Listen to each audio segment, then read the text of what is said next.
Good evening, good morning, good afternoon, good whatever it is, wherever you are. So this is a soft launch of a new show. I need to come up with a new thing to say for a new show. But I'm not going to do that right now, obviously. Welcome to the very first No Nerd Caliber.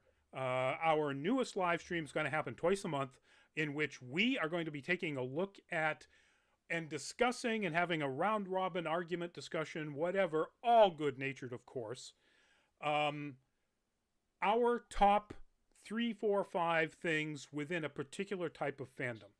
We've got a whole list of stuff that we can possibly go through, but we're also really keen on hearing anything that you think you would like to have us discuss. Feel free to put any comments in our chat if you're there in the chats, or send us messages, comment to us if you know us, or just go to the Facebook page, Nerd Caliber. But tonight, we are going to be talking, because Godzilla vs. Kong just came out a little while ago, our top three Godzilla foes. We're going to talk about why we think they're the best, and what makes them exciting for us or interesting for us or what have you.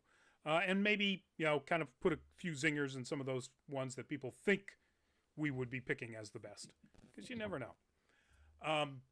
Joining me tonight, I'm Rodney Brown. I'm the editor-in-chief of Nerd Caliber. Blah, blah, blah, blah. Again. Well, might as well get the social media stuff out there. That's pretty important for us. First-person shooter on Facebook, Burley_adopter on Twitter. There. And joining me tonight, we're going to start with the founder of this whole shindig, Manny, if you would. Hey, this is Manny, founder of Nerd Caliber. Thank you for checking out this first episode. We hope that you have a blast. Awesome. And also the man with the winged background, Greg, please take it away. Hi, everybody. Wonder Llama, Greg Snyder. Glad to be here. I've been a long-time contributor, associate editor, all-around photographer, and dog's body for Nerd Caliber. I'm glad to know these fine gentlemen I'm here with this evening. And as a big fan going back to when I was just a wee lad of all things kaiju, I'm looking forward to this tonight. Likewise. I got to say, growing up essentially in rural Maine, where you had all three TV stations, well, four, PBS. 4, 5, and 7? No, 6, 8, and 13. If you happen to want to know what the numbers were when dials actually existed. The local horror movie hours or block on Saturday afternoon, this stuff was what they could afford. And so I saw pretty much every Godzilla related movie out there, back in the late 60s and early 70s, when it was all, really cheap because it was from Japan and it started back in the 50s. Yeah. But anyway, before we get into this, and when I start describing how we're probably going to make this work, but again, this is our first show, so expect tweaking as things go along. Welcome to the show, Ode. Lati Gonzalez, welcome to the show. Luminous, welcome back. Of course you're here, it's a Godzilla show. Florencia, welcome to the show. Selton Ramos, welcome to the show. And yes, Yoshi, Yoshi will, I don't know, actually I do know, but Yoshi I'm pretty sure is not one of the foes that'll be talked about in the show. Happened to a wonderful photo I took at GraniteCon 2015. I remember those. Oh, yes. Anyway, what we're going to be doing is we're going to do round robin, our top three. Everybody's going to take their turns explaining, not in any particular order that I'm enforcing, but if you want to go, least, middle, best, or however, that's up to you. And we'll just discuss, we'll chat back and forth about, why we think they're right or why we think they're idiots. And then we go to the next person and so on.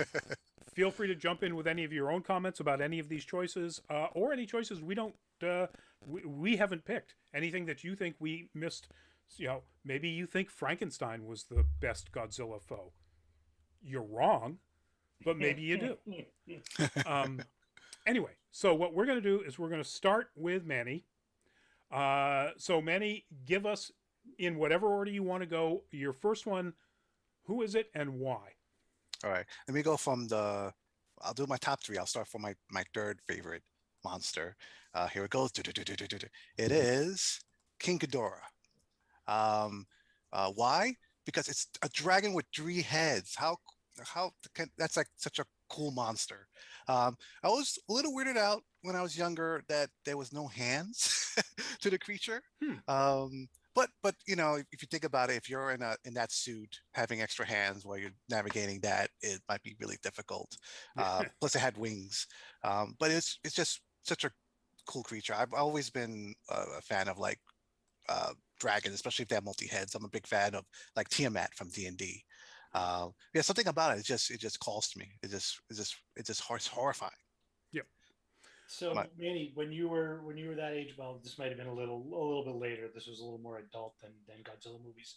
Frank Frazetta, Braun, that type of fantasy draw artists. Were you into that at all? oh yeah. I mean, especially watching Conan, that kind of like Yeah, opened the doorway to that type of like literature and art style.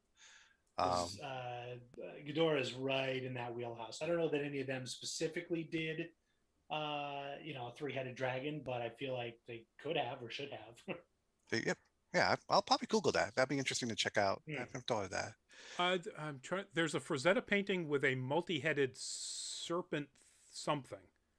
I'm Oh not sure if it's yes. a dragon, but it's right in the Frazetta wheelhouse, 100%. Um, Yeah, I heard that Ghidorah is a kind of a variation of the name of what the Russians call Hydra, and that's where the name came from. And when they named the creature in Japan, and it got translated over to English. I also like the other name for it, Monster Zero. I think that's a fantastic name for the creature too. But yeah, King Ghidorah is my number three. Mecha Godzilla is my number two. Um, just because it's badass. I mean, a robotic Godzilla versus Godzilla. I always love the type versus uh, equal type, like Sherlock and Moriarty, Optimus Prime, Nemesis Prime, things like that. You know, something about that I would find intriguing. This just like this weird chess match type of thing between something that looks like supposed to be your equal, and I just also it just looks really cool.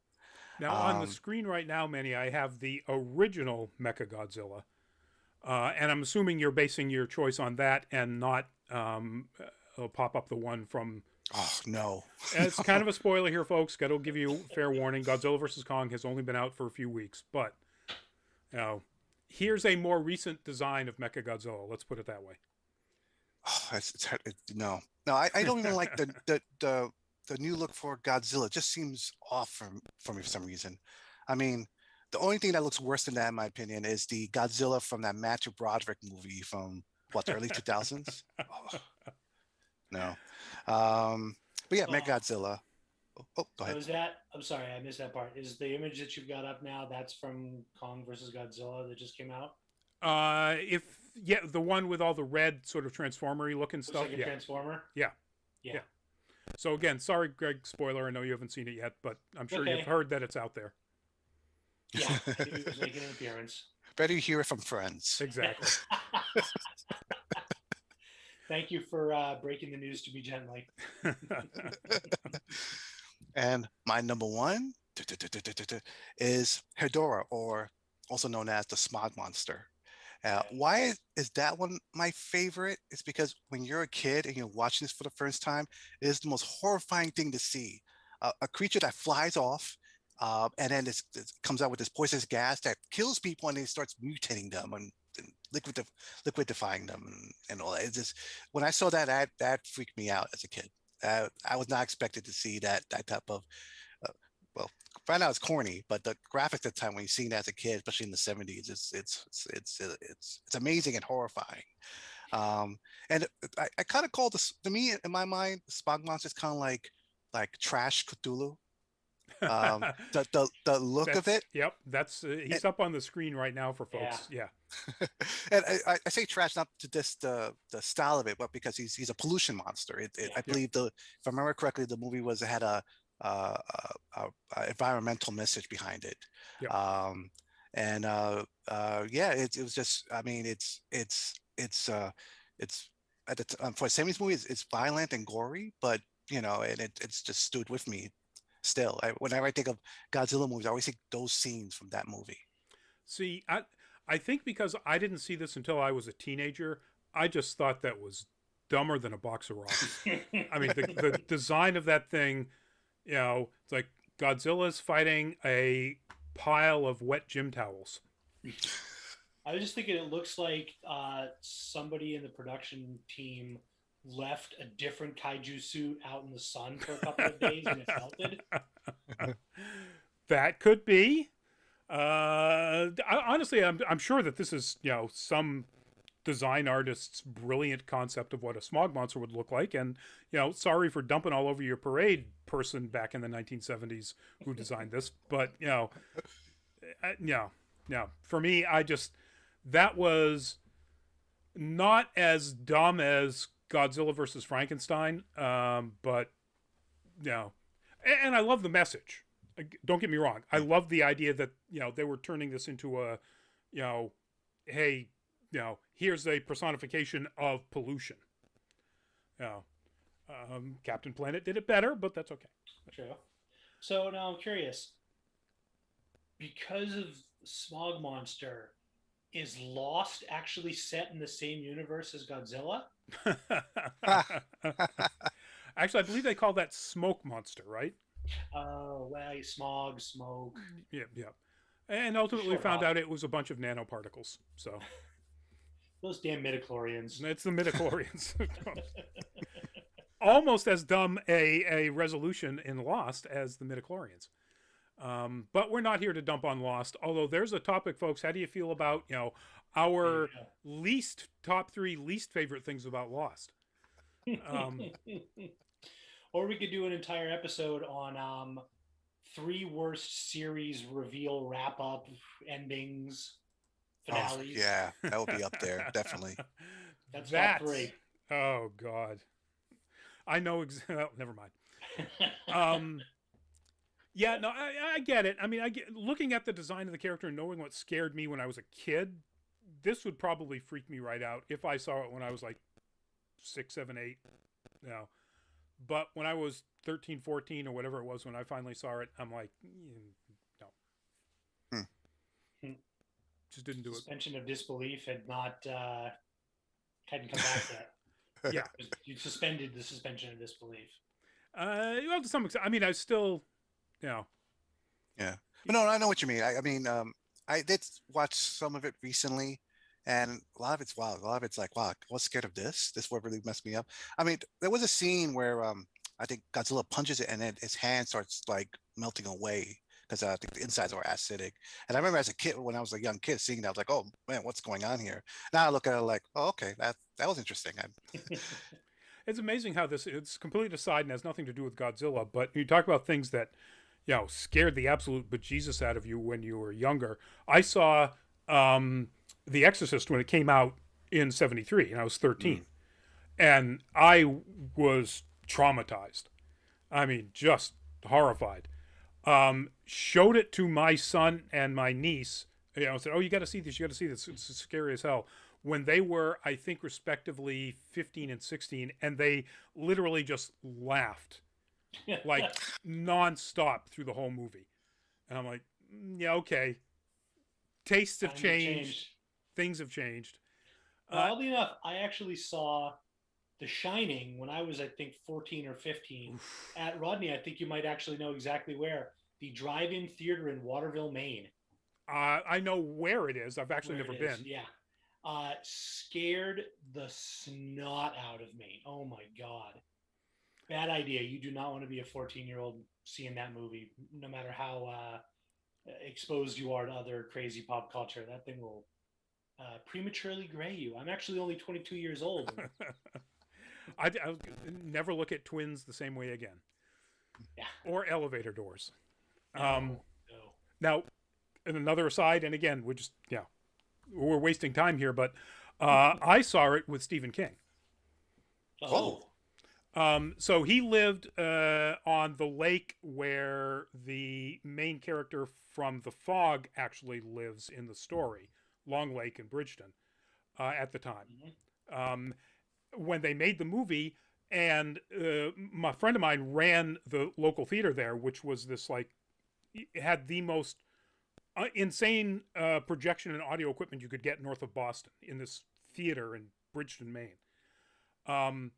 And he asked Stephen King if he would do some sort of premiere type thing. So the day after the premiere in LA, and 2 days before it actually hit wide theaters, they did a charity fundraiser premiere for the local hospital. And Stephen King was there, and it was amazing. I mean, when I say I saw it with Stephen King, he was there. I said hi to him at his table on the way out, and that was pretty much. We weren't sitting next to each other having drinks, but Oddly enough, I've been very drunk on Long Lake in Bridgeton, Maine. so never mind. All right, moving on. Moving on. Anyway, all right. Well, Greg, you're up. All righty. So I guess we'll follow the 3-2-1 format, which works well. I think my number 3 is Rodin, the pterodon, not the French sculptor. Very different. Very different.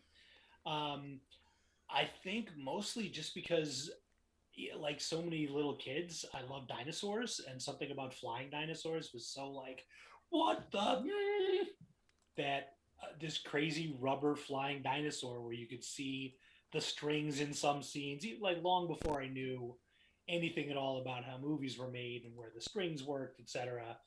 Rodney obviously pulled up an image of very, very different Rodin. Yeah, well, this is the one from King of Monsters, 50s. and then I just put up the original. Yeah. So I was just I thought it was hysterical. The what would you call it? The screech, Rodin's screech being fairly similar to Godzilla's, and it's interesting, like as an adult, to look back on some of this stuff, especially with the benefit of Wikipedia and tons of other online resources, to really read up on how this stuff was made and the evolution of the characters. And like, but you think back and it's like, I didn't know any of that stuff. I just thought it was hysterical that there was this giant flying dinosaur crushing Tokyo. As opposed to a stomping dinosaur crushing Tokyo. Yeah, exactly. Yeah, good stuff. And Rodin in King of the Monsters from 2 years ago was a pretty epic character. It was a pretty epic monster. Yep. Put that design back up. Yeah. Nope. Sorry, I didn't mean to make you jump around there. That's okay. That Rodin in the image you've got there from the original 50s Toho production looks kind of like the Bohemian eagle on their coat of arms. Anyway, so it's funny. I'd actually kind of forgotten about this, but as I was doing a little bit of quick reading this afternoon, Rodin, among several others, all of whom we're going to wind up getting to, is in the post-credits scene in Kong Skull Island, which I reviewed for Nerd Caliber a few years ago. They're like cave paintings, which is kind of a clever way to do that, and pays for you to stick around and watch the post-credit scene sometimes. Actually, I think most of the follow-on Titans, are in there as well. Yeah, Mothra, Ghidorah, right. Godzilla, Rodin. I can't remember if there's any others, but most of the leading men and women of the Titanverse. Is that what they call it? I think they're still calling it the Monsterverse. Monsterverse. Yeah.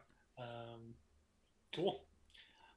So what did I say was number 2? I would for number 2 I would also go with Mechagodzilla, and for much the same reason as Manny said.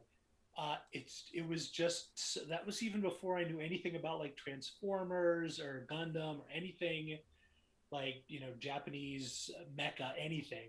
Probably saw Mechagodzilla because much like Rodney was referring to, when I was a kid in Boston, we had like NBC, ABC, and CBS, and then there was Channel 25, which is now the CW, I think, if that's even like if it even translates at this point. And I would watch Kung Fu Theater, and it was like a double header of uh, cheesy wushu movies, and then there was one or two Japanese imports. Some of them were bad dubs. Some of them were the Americanized versions where they like inserted footage with American actors. Raymond Burr. Occasionally, yeah, Raymond Burr, exactly. A couple of them were actually dubbed. I mean, what do you call it? Subtitles, which were a little better. But yeah, Mecha Godzilla was just, it was so funny to see this crazy ass mecha that looked like Godzilla. That was, yeah, they would go toe to toe. You know, it's, I feel like there's there's been a lot of jokes and a lot of memes of similar things of, you know, Batman fighting Batman type stuff where you know each other's moves so well. Actually, I just watched a rerun of of Futurama. Sorry to totally shift gears here, where they do like a riff on the Star Trek episode where they meet their evil twins. Yep. And Leela is fighting Leela, and they both know each other's moves so well. Nobody can Was win. that the one where they drop kick, like they jump kick each other and they hit each other? And they... Yeah, exactly. Exactly. Just as an aside, speaking of things that aren't particularly related, I completely missed this in Luminous's Hello. Luminous says Godzilla was Mephisto all along. Nice WandaVision callback. Good stuff. So that was yeah, I loved the whole mecha concept of it. It was so absurd and so ridiculous. You couldn't help but like it. And for my number one, I've got to go with Mothra. Just everything about Mothra is just amazing. I think your background kind of gives that away, but kind of gives that away a little bit. Not just, I mean, the character design was pretty cool. I mean, it's a giant flying moth. Let's just call it what it is. But the whole concept of being kind of an Earth mother, Earth protector, if you will, even before Godzilla kind of morphed from a byproduct of nuclear fallout to sort of the protector, Mothra kind of filled that role. And if you have not seen Mothra in a while, to be fair, the original movie is incredibly cheesy. Oh yeah, it's so cheesy. There's plot holes galore. It doesn't make a lick of sense, but it doesn't really have to. But as fantastic as Mothra, the kaiju is, Mothra's fairies, the two twin females who are done in poorly matted screen overlays. They're supposed to be about this tall. They could like sit on my arm and they would be about that big. And the weird little song they do to summon Mothra, it launched 1,000 memes. It really has. And my wife had never seen Mothra, so we watched it with some friends of ours, Ben and Liz Robbins, who everyone here knows pretty well. We watched it together. They're huge fans of the MonsterVerse, as it were. And Ben and I could not stop laughing at the Mothra's fairies. They're just so hysterical, intentionally or not. That makes the movie in a lot of ways. I don't know if you've seen Bob Chipman, Movie Bob, has a very recent, like a couple of days ago, video up on YouTube called Mothra, Queen of the Monsters.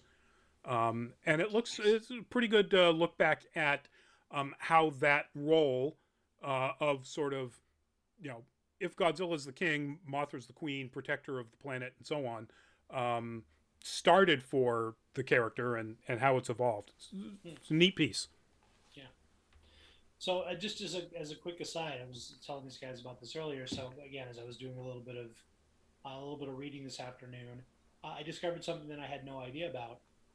My great uncle was a guy named Joseph E. Levine who ran a movie studio, produced some very, very well-known movies. The Graduate, not The Godfather, I wish. Graduate, Lion in Winter, Bridge Too Far, some really well-known stuff. But one of his first early movies that he kind of brought to America and Americanized was Godzilla, King of the Monsters, which was kind of a mashup of a bunch of the whole MonsterVerse, all the kaiju.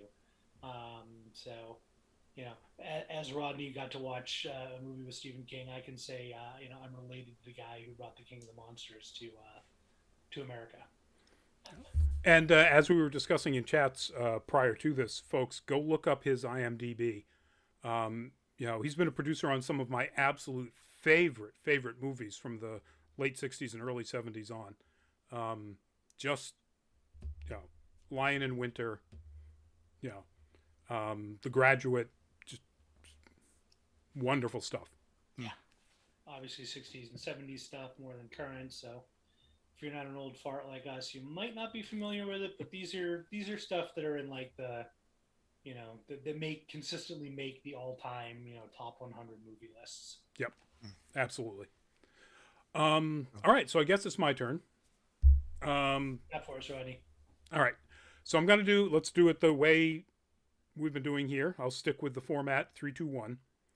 My number 3 was a toss-up right up until, probably some point earlier today, between Mechagodzilla and Kong.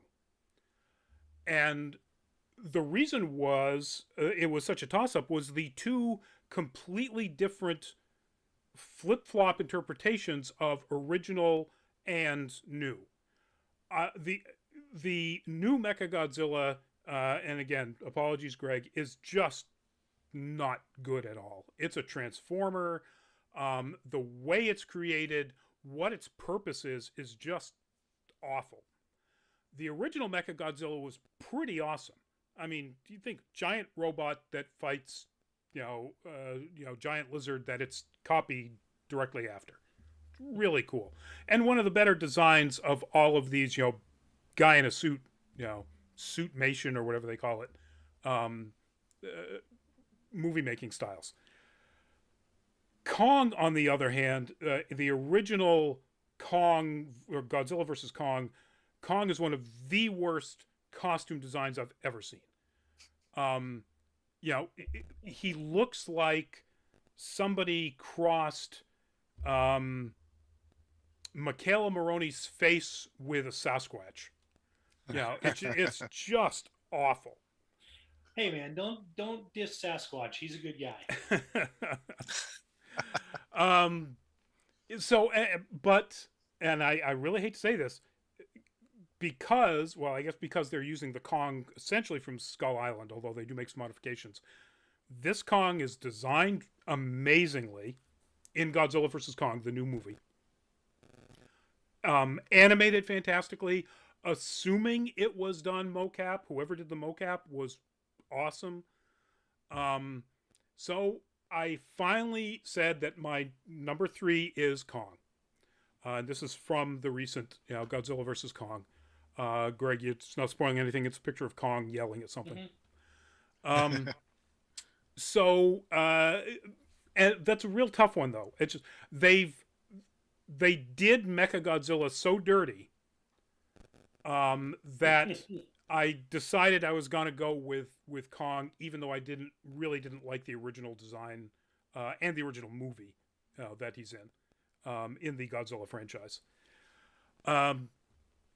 But they really, knocked it out of the park. That's the only thing they knocked out of the park in this past movie. If you didn't see our full fat spoiler chat last Thursday, where we talked about Godzilla vs. Kong, everybody came down on the side of that was stupider than anything I've seen in years, maybe decades, except the fighting, which was stellar.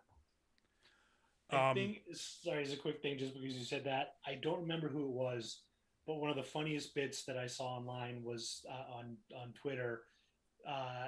Guy wrote, Godzilla vs. Kong was the stupidest thing I've ever seen, and I starred in Geely. So I'm assuming that was Ben Affleck.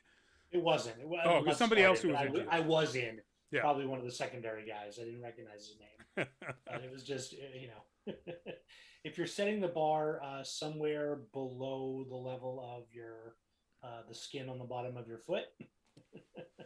That's pretty much what everything other than the fights That's pretty much what Godzilla versus Kong was. And that interestingly, I was just talking about this before. Interestingly, that was kind of the same takeaway from Godzilla King of the Monsters from a couple of years ago. The human story was kind of corny and a little predictable, and kind of saw it coming. But the monster designs were absolutely stellar, and all the monster fights, the kaiju fights, were just good stuff. They could have just skipped all of that and just like done it Mortal Kombat style. Next up, Mothra and Godzilla. Even that, and again, we shouldn't be trashing this as much as we are because it's not really the topic, but even that, for those people who are on the team, Chocobobot and Byron, who have seen King of the Monsters, they said that the human part of that movie was light years beyond what Godzilla versus Kong is. So my number 2 is, and again, this is no big surprise to people who already heard this. This is Rodan, and for essentially exactly the same reason as Manny. The freaking pteranodon, the size of a city block or two. I mean, how could you not love that idea? One of the things a couple of things that surprised me when I was going for the images of the older version of Rodan, which now I can't find.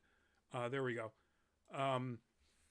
So apparently in the very first appearance, Rodan had like jagged tooth-like bill, like the new design does from King of Monsters going forward. Or I guess King of Monsters, because Rodan isn't in Godzilla vs. Kong. Once they decided that Rodan was going to be essentially always a helper of Godzilla, they changed the mouth design to this freaking duck face. Now, even with the duck face didn't bother me back when I was a kid. I still thought it was just absolutely fantastic. But now looking at the new design and then realizing that was closer to what the first design was, I look back at it and go, why would they do that? I mean, I get why they do it. He's a good guy now. So you don't give him jagged teeth. This really surprised me. We were talking about, Greg was talking about, looking some of this stuff up just to make sure I'm remembering how things were. I didn't know that Rodan's name in Japanese is actually Radon, which is a portmanteau of a couple of parts of the word pteranodon. And it was changed to Rodan in English so that people wouldn't get it confused with radon, which was a thing in the 70s. Well, and 80s, yes. And 90s. Still a thing now. Still a thing. If you're in New England, it's always a thing. Particularly if you're in Maine. That granite up in Maine, it's got a lot of uranium in it, folks. But, I had no idea. I thought that was, pretty amazing. I just always assumed, that, like Greg's joke, they maybe named it after the sculptor Rodin. But clearly not. So that's my number 2. Giant freaking pteranodon dinosaur. Yes, please, always. And the reason is, that's, to a kid, impressive and terrifying. Like, not hide under a bed terrifying, but still, it's something that you can see as an appropriate foe for Godzilla. Sized up Frankenstein is not. And for all of the other wonderful things about Mothra, a giant moth is not, in my mind, an appropriate foe for Godzilla. Never was. And it never really was. Even when they were in conflict, they kind of had to fudge it. Almost like a, misunderstanding Martha moment. So, Martha, Mothra. It all goes together. But my number 1, of course, the freaking dragon. The freaking dragon with 3 heads, the size of a volcano. It's, King Ghidorah. The only other thing that they actually gave a name King to, it's an alien being that destroyed 5,000 years ago the entire civilization on the planet Venus. You know, don't look at the science very hard. Sure. I mean, I love the science fiction aspect elements of pretty much any of the Godzilla movies when that's the path they went down. But Ghidorah was right out of the gate science fiction, space, three-headed dragon monster. Yes, yes, yes, yes, always yes. You know, you just can't get better than that. So and realistically, Ghidorah is the only one that has consistently stayed a villain. Well, aside from the one-offs like Smog Monster and so on. Has never, there's no hint ever of trying to make Ghidorah anything other than a foe. And I like that. You know, if you're going to have something that frightening and terrifying, Lumina says, as an aside, I recommend watching the original 1956 Rodan movie because the miniatures and miniature destruction are outstanding. I don't know that I've actually seen the original. I don't think I've seen anything except for Rodan's appearances with Godzilla. Because the original is a standalone movie about Rodan, correct, Luminous? I think. And I don't believe that I've ever seen that because I don't know that any of the places I would have seen it as a kid got that particular movie. But I will take you up on that. And because the original, he won't have the stupid beak duckbill thing. So yeah, Ghidorah all the way down, always Ghidorah. That's the number one, and always will be. So folks, it's about a half an hour. Gentlemen, any final thoughts about Godzilla Foes? Did either of you have anything that was, a toss-up like I did between Mechagodzilla and Kong, or were they all as clear, this is 3, 2, 1, no question? I was, you probably saw it when we discussed earlier that I was thinking about adding as a monster Hollywood cinema as because from Matthew Broderick's version to stuff that's currently going on, it's kind of hit and miss. The movies coming out, it seems like Hollywood just really don't get a good Godzilla movie. Yep. I mean, any movie where it's like, all right, hour and a half long, assuming about an hour and 15 minutes of it, just human interaction, whatever, whatsoever, and just 15 minutes of fighting. No. I'd rather just wait until it's on YouTube and just watch the highlights there. Yep. Wait for someone to do their own private cut. Just cut out all the BS and go straight to the kaiju fights. Yeah. I mean, I think the fights may be a little bit longer than that. I think you could probably string all three of them together and make it out to 30 minutes. I think they may be 10 minutes each, or they vary. But yeah, you've got a nice, 3 short 30-minute package that would be awesome.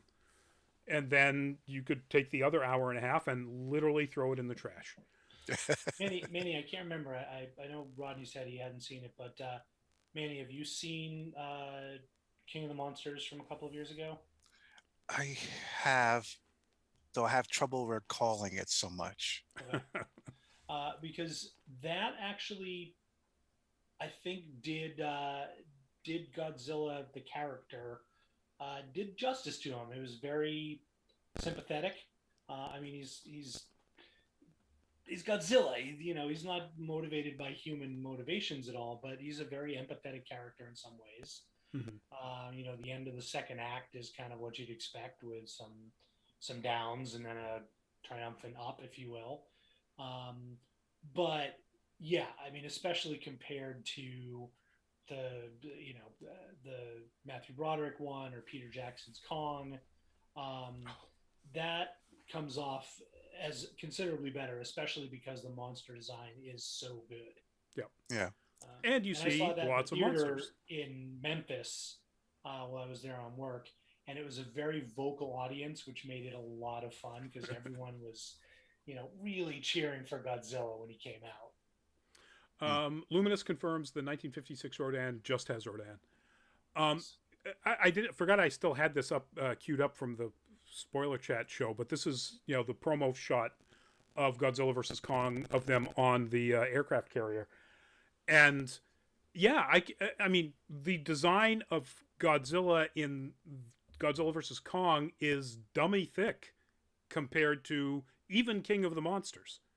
You know, thick thighs save lives, but not in this case. Not in this case. There was one other point I was going to make before we wrap up, but I can't remember it now. So I say that's it, folks. Thank you all for tuning in to our first No Nerd Caliber. Once again, let us know what you think of this idea. Let us know if you have any ideas for upcoming topics that we can toss around. Please put them in the comments. Once the live stuff is done, you can't comment, in the chat, but you can comment on the video once it goes up, or just mention it to us, Nerd Caliber Facebook page, wherever you might want to see this. I just realized that I completely forgot to check any of the other chats. Zinger71, from whenever you said hi guys, hello back there on the Twitch. And thank you for being on Twitch. And I hope you enjoyed the show. That we're now wrapping up, and I'm now just finally looking at your chat. Anyway, so I'm going to do the closeout this time, and again, we can think about doing things differently. But our founder, Manny, the wonderful Wonder Llama himself, Greg, and me, Rodney Brown, thank you all for checking out this new show, and I hope to see you again in 2 weeks, April 26th. Don't know exactly what the topic is yet, because we've got an awful lot of stuff in the list of potentials, but we'll let you know in advance what it is that we're going to be talking about on that night, and the team and everything else. Yeah, follow us on social media. Yes, follow us on social media, and if you want to, feel free to go to patreon.com/nerdcaliber, support us. We got like 2 super cheap Patreon levels because frankly we don't really give anything away. It's just there to help us continue doing stuff like this, get to cons when cons happen again. Fingers crossed. And so yeah, patreon.com/nerdcaliber. But yes, check us out on the Twitters. Everything is /nerdcaliber. So YouTube, Twitch, Twitter, TikTok, Facebook, TikTok. I forgot we have a TikTok. We're doing pretty well on our TikTok. Obviously, I don't manage it because I forgot we have it. I don't know, Rodney. You've got some pretty sweet dance moves. No. I can guarantee you there are no dance videos on our TikTok. I don't think. Did we put up anything from a con that has people dancing? I know we have YouTube videos. I have to check again, maybe. All right. Well, maybe it won't feature me. I guarantee that. It won't be you. It won't be or me. All right. So that's enough, folks. Thank you very much. Please, once again, stay safe. Get vaccinated as soon as you can. Up to that point, and even after that point, it's basic hygiene. Wash your hands on a regular basis. Keep the mask on, because we don't know what the transmission is, even if you're vaccinated. And keep your social distance as best you can. So for all of us here at Nerd Caliber, thank you and good night.